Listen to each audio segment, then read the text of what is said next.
Parliament winter సెషన్ను షేక్ చేయాలని ప్రతిపక్షాలు దూకుడుమీదున్నాయి. పార్లమెంటు ప్రాంగణంలో నిరసన ప్రదర్శనలు కొనసాగించాలని విపక్షాలు నిర్ణయించాయి. ప్రభుత్వం ప్రతిపాదిస్తున్న నూతన కార్మిక నిబంధనలను వ్యతిరేకిస్తూ ఇవాళ విపక్షాల నిరసన ప్రదర్శనలు చేయనున్నాయి. ఈ ఉదయం 10:40 పార్లమెంటు ప్రాంగణంలో ప్రతిపక్షాలు నిరసనల ప్రదర్శనలు చేపట్టబోతున్నాయి. దీనికి సంబంధించి ఈ ఉదయం 9:45 పార్లమెంటు భవనంలోని ఖర్గే కార్యాలయంలో విపక్ష నేతలు సమావేశమయ్యారు. ఎస్ఐఆర్పై చర్చ కోసం పట్టుబట్టిన ప్రతిపక్షాల డిమాండ్ను ప్రభుత్వం అంగీకరించింది.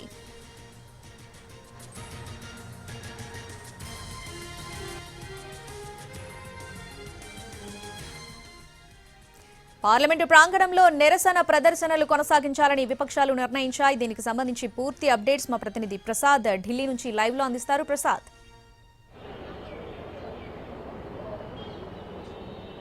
ప్రతిపక్షాలన్నీ కూడా తమ పోరాట పంథాను వీడేది లేదు. ఖచ్చితంగా ప్రజా సమస్యలపై, అదేవిధంగా ప్రభుత్వ వ్యతిరేక విధానాలపై తమ యొక్క నిరసన ప్రదర్శనలు కొనసాగిస్తామన్నదే వాళ్ళ నిర్ణయంగా ఉంది. ఆ రకంగా ఎన్నికల సంస్కరణకు సంబంధించి చర్చకు అంగీకరించినప్పటికీ కూడా అనేకటువంటి అంశాలపై, ముఖ్యంగా కార్మిక నిబంధనలను, కొత్త నిబంధనలు తెస్తున్నటువంటి నేపథ్యంలో కార్మికులకు అనేకటువంటి అంశాల్లో అన్యాయం జరిగే అవకాశం ఉంది. కాబట్టి ఈ నిబంధనలను ఉపసంహరించుకోవాలనే ఉద్దేశంతో ఆ అంశంపై ఈరోజు ఉదయం 10:40 పార్లమెంటు ప్రాంగణంలో ప్రతిపక్షాలన్నీ కూడా తమ నిరసన ప్రదర్శనలు చేసేందుకు సిద్ధమవుతున్నారు.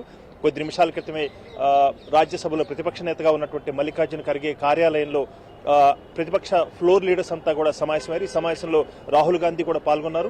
ప్రధానంగా అనేకటువంటి అంశాలు ఉన్నాయి.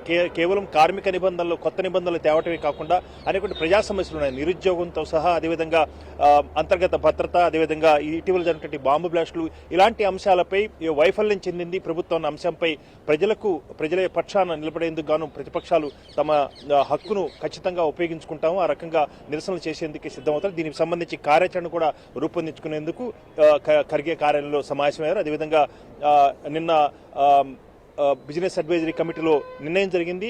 ఎన్నికల సంస్కరణలపై ఖచ్చితంగా చర్చ జరపాలని చెప్పి చేసినటువంటి డిమాండ్కు ప్రభుత్వం అంగీకరించింది. 2 రోజుల పాటు 9వ తారీఖు, 10వ తారీఖు వచ్చే 9, మంగళ బుధవారాల్లో పూర్తి స్థాయిలో చర్చకు అంగీకరించడం జరిగింది.